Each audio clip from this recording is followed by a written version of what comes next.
السلام علیکم ورحمۃ اللہ وبرکاتہ۔ آج ایک انتہائی تکلیف دہ خبر یہ ہے کہ مدینہ مسجد نبوی اور نبی کریم صلی اللہ علیہ وسلم کے حجرے کے خادم آپ صلی اللہ علیہ وسلم کے قبر شریف کی اطراف کی جو صاف صفائی کرتے تھے، ممبر کی چابی جن کے پاس رہتی تھی، ان اغوات یا آغا جو جماعت ہے اس کو اغوات کہا جاتا ہے یا آغا حبیب العفری کی آج وفات ہو گئی ہے بدھ کے دن 14 جولائی۔ اور مسجد نبوی کے جو ذمہ داران ہیں اور وہاں کا جو وکالت الریاست العامہ لشؤون المسجد نبوی ہے، انہوں نے اس کی خبر دی ہے کہ ان کا انتقال ہو گیا ہے۔ تقریباً یہ عہدہ پہلے چلتا تھا، فی الوقت یہ عہدہ نہیں ہے، اور انہوں نے تقریباً 40 سال سے زیادہ خدمت انجام دی ہے۔ فی الوقت تقریباً 3 آغا اور بچے ہوئے ہیں، اور میں تفصیل کے ساتھ یہ بتاؤں گا کہ اس کی ابتدا کیسے ہوئی، کیا تھا، ان کی کیا پوسٹنگ ہوتی تھی۔ فی الوقت ابھی کچھ نہیں ہے، ان لوگوں کے پاس کوئی عہدہ نہیں ہے رسمی۔ ابھی جیسے رمضان کے اندر محمد بن سلمان مسجد نبوی کی زیارت کے لیے آئے تھے، تو وہاں بھی دیکھیے ایک شخص کرسی میں بیٹھے ہوئے ہیں، ان کالی شکل ہے، یعنی افریقی شکل کے ہیں، تو وہ آغا ہی تھے۔ تو اس طرح بہت سے 3 آغا فی الوقت موجود ہیں، اور تینوں کی عمر 90 سال سے زیادہ ہو چکی ہے۔ آئیے یہ سمجھتے ہیں کہ آغا کا مطلب کیا ہوتا ہے۔ آغا کا جو مطلب ہے، ترکی اور کردش زبان میں اس کا مطلب سردار کے معنی میں ہوتا ہے، رئیس کے معنی میں، صدر کے معنی میں ہوتا ہے۔ اور اس کی ابتدا جو ہے حرم مکی میں بہت سے شروعاتی زمانے سے ہی اسلام کے حضرت معاویہ رضی اللہ تعالیٰ عنہ، یزید بن معاویہ نے بھی کچھ لوگوں کو متعین کیا تھا، غلاموں کو متعین کیا تھا جو خاص طور سے کعبہ کی خدمت کریں گے، صاف صفائی اور دیگر اہتمام وہ لوگ کرتے تھے۔ اور اس کے بعد دیگر دور میں بھی ابو جعفر منصور عباسی خلیفہ، اس نے بھی بہت سے آغا کو اور اسی اغوات جسے عربی میں کہا جاتا ہے، یا ایسے لوگ جو خواجہ سرا ہوتے ہیں ان کو متعین کیا، تاکہ اس کا مقصد یہ تھا خواجہ سرا لوگوں کو متعین کرنے کا کہ یہ لوگوں کے اندر شہوت نہیں ہوتی ہے، اور یہ لوگ دنیاوی لذات سے اور دیگر چیزوں سے دور رہتے ہیں، تو ان کو متعین کیا جائے تاکہ یہ مکمل طور پر اپنے آپ کو خانہ کعبہ اور بیت اللہ کی خدمت کے لیے وقف رہتے ہیں۔ نہ بیوی بچوں کی جھنجھٹ ہے، نہ ہی کوئی دنیاوی ان کو ٹینشن رہتا تھا، اور ایسے ہی لوگ مختص کیے جاتے تھے جو اپنے آپ کو مکمل طور پہ اس کے لیے وقف کر دیتے تھے۔ اور جہاں تک مدینہ کا معاملہ ہے، مدینہ میں اس کی ابتدا جو ملتی ہے وہ ایوبی دور یا جو صلاح الدین ایوبی یا اس سے پہلے نور الدین زنگی کے زمانے سے اس کی کچھ روایات ملتی ہیں کہ وہ جب واقعہ جو ہے کہ نبی کریم صلی اللہ علیہ وسلم کی قبر کو کچھ 2 یہودی کھودنا چاہ رہے تھے، تو اسی واقعے کے بعد جب نور الدین زنگی نے اغوات کو یہاں بھی متعین کیا تھا، اور کہ وہ مستقل قبر کے پاس رہیں، اور آج مسجد نبوی کے جو پچھلے حصے میں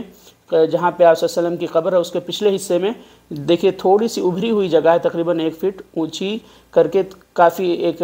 تقریباً 20 فٹ کا حصہ مربع میں گھیرا ہوا، 20 سے 25 فٹ کا ہوگا، جسے بہت سے لوگ اہل صفہ کا علاقہ کہتے ہیں۔ وہ حقیقت میں دکۃ الاغوات ہی ہے، یعنی اغوات لوگ وہاں پہ بیٹھے رہتے تھے۔ وہ جو یعنی حجرہ نبویہ کی بہت سی ان کی جماعت رہتی تھی، بہت زیادہ اغوات تھے، ان کے بہت سے مراتب تھے، 12 سے زیادہ لوگ، یا بہت سے مرتبے، یعنی کوئی رئیس رہے گا، کوئی اس کا سیکریٹری رہے گا، کوئی کچھ اور عہدے پہ، اس طرح مختلف اغوات تھے۔ اور خلافت عثمانیہ کے زمانے میں بھی اس کو بہت سارے متعین کیے جاتے تھے، ان کی پوسٹنگ رہتی تھی، الگ الگ عہدے اور پوسٹ رہتے تھے، جو خاص طور سے ان کی جو ذمہ داری ہوتی تھی مسجد نبوی کے اندر، وہ حجرہ نبویہ کی صاف صفائی، وہاں روشنی اور قندیل کرنا، خاص طور سے جمعہ کے رات میں یہ لوگ روشنی کرتے تھے اور صاف صفائی کرتے تھے، بخور اور عطر وغیرہ کا چھڑکاؤ، یہ سب ان کی ذمہ داریوں میں سے تھا۔ اور یہ سلسلہ، اور اسی طرح ممبر کی چابی وغیرہ بھی، جو جہاں خطیب کھڑے ہو کر خطبہ دیتے ہیں، اس کی چابی وغیرہ بھی یہ آغا لوگوں کے ہی پاس ہوتی تھی۔ اور یہ سلسلہ سعودی حکومت کے شروعاتی دور میں بھی چلتے رہا۔ ملک عبدالعزیز نے 1927 میں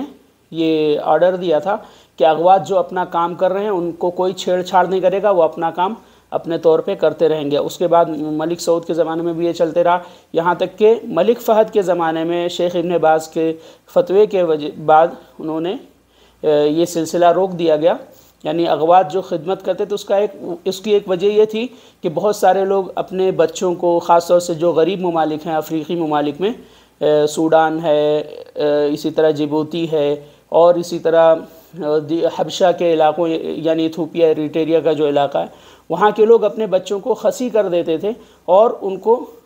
چھوڑ دیتے تھے کہ یہ مسجد نبوی کی خدمت کرے گا۔ تو شیخ ابن باز کا یہ کہنا تھا کہ اس طرح کے مطلب بہت سے لوگ رزق کے لیے یا اس طرح کرتے ہیں اور ظلم ہے ایک حساب سے، تو انہوں نے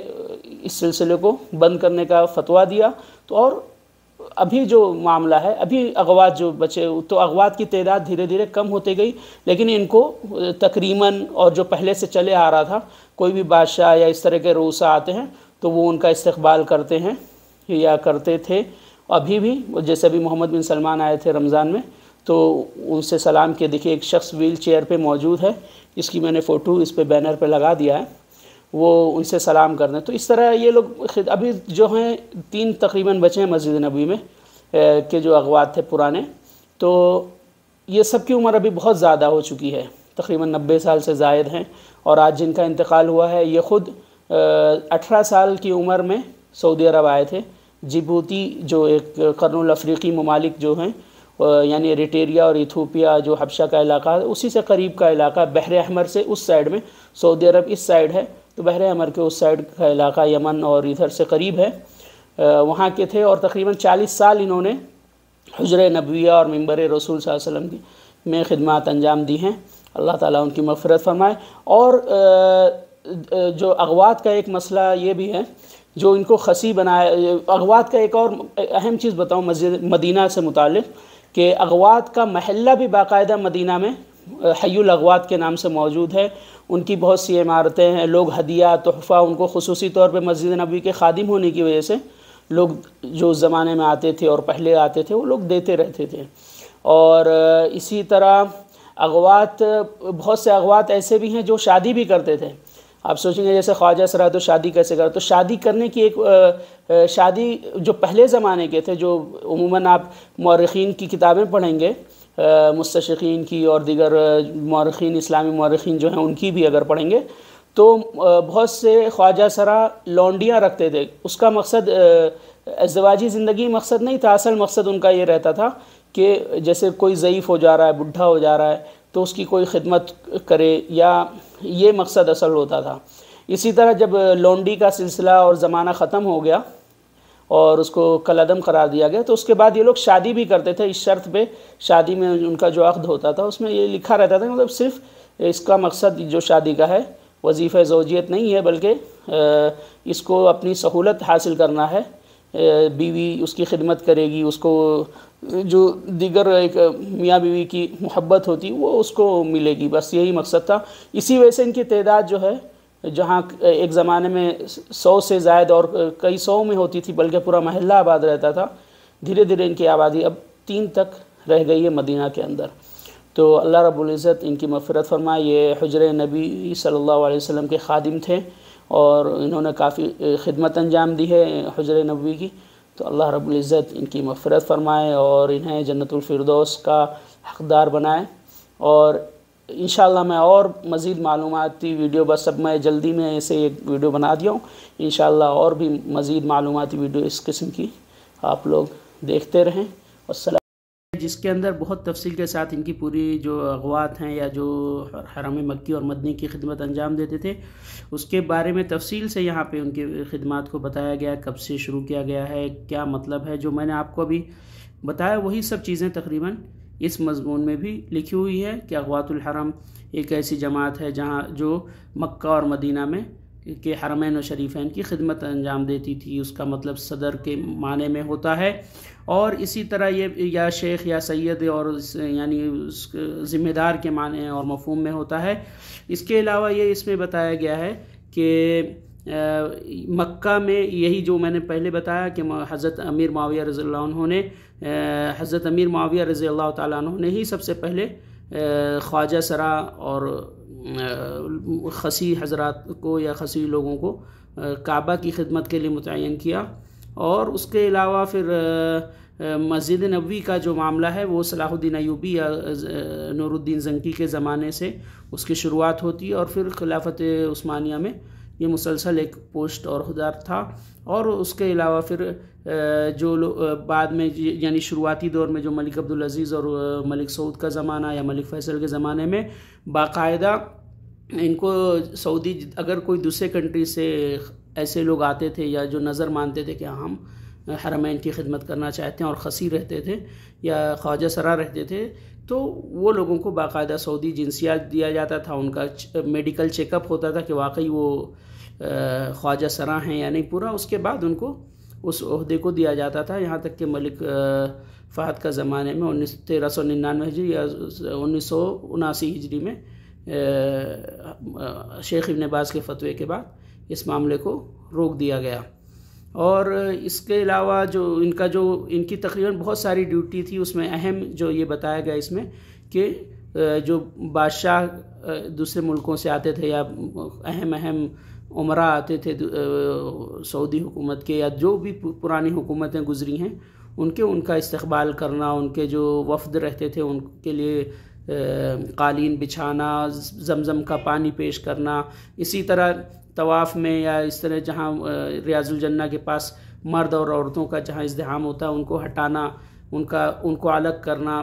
یعنی عورتوں کو کہ طواف کر رہی ہیں تو اذان ہوگی تب ان کو الگ کرنا، یہ انہی لوگ کا اغوات لوگوں کا ہی کام ہوتا تھا. اسی طرح مسجد نبوی میں حجر نبویہ صلی اللہ علیہ وسلم کی صفائی کرنا، اور کوئی جیسے رئیس یا کسی ملک کا آ رہا ہے یا صدر آ رہا ہے، وزیر اعظم آ رہا ہے، تو ان کے لیے حجر نبویہ کو وہی لوگ کھولتے تھے اور ان کا استقبال کرتے تھے باب السلام کے پاس، اور جب ان کے ساتھ رہتے تھے آخر تک، یہاں تک کہ وہ مسجد نبوی سے نکل جاتے تھے. جس طرح کہ میں نے تفصیل کے ساتھ آپ کو بتایا، اس طرح کی تقریباً بہت ساری معلومات کتب التاریخ میں موجود ہیں. آپ تفصیل کے لیے دیگر تاریخی کتابیں جو خاص طور سے مدینہ منورہ سے متعلق لکھی گئی ہیں ان کو پڑھیں، آپ کو انشاءاللہ ضرور فائدہ ہوگا.